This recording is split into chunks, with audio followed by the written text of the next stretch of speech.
ça montre aussi que cette magistrate peut se tromper, ce qui est quand même intéressant. Mais quand c'est un socialiste, en revanche.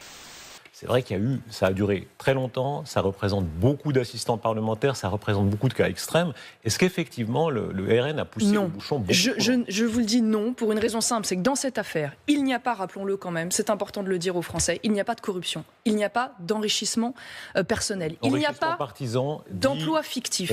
Il y a un débat avec le Parlement européen, dans une affaire d'ailleurs qui a été orchestrée par des adversaires politiques, puisque c'est la gauche à l'époque du Parlement européen qui amorce cette affaire contre le Rassemblement national, sur le périmètre des travail des assistants. Mais moi, ce qui me choque, si vous voulez, dans cette affaire, au-delà du débat sur le fond, c'est la dureté, une fois de plus, et la sévérité de la peine à l'encontre de Marine Le Pen. Je me suis penchée sur des affaires très récentes, vraiment très récentes, parce que j'en aurais des dizaines à vous citer, qui démontrent, si vous voulez, le deux poids, deux mesures, et le scandale d'autant plus grand vis-à-vis de Marine Le Pen que nous évoluons dans un laxisme du quotidien.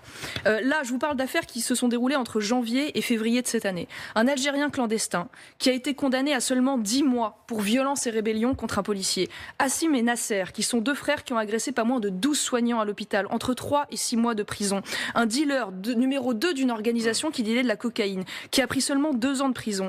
Un ex-magistrat qui proposait de violer sa fille de 13 ans, qui a pris 3 ans de prison avec sursis probatoire. Un homme qui a agressé sa fille pendant près de 8 ans, qui a pris 1 an de prison. Voilà un certain nombre d'affaires que je vous cite, je pourrais vous en citer des dizaines, où on a quand même des cas de véritables troubles à l'ordre public, des agresseurs, des violeurs, des dealers, et qui prennent une peine de prison moins importante que Marine Le Pen. Excusez-moi, il y a quand même un problème. Je note d'ailleurs que cette même magistrate qui a condamné Marine Le Pen en première instance s'est elle-même trompée par le passé. Il y a quelques mois de cela, elle a relaxé l'ancien ministre socialiste Olivier Dussopt dans une affaire de favoritisme, alors même qu'il a été condamné en appel quelques mois plus tard. Donc, parfois, en l'occurrence, l'appel ne confirme pas toujours. Exactement. Ouais. Et en l'occurrence, ça montre aussi que cette magistrate peut se tromper, ce qui est quand même intéressant.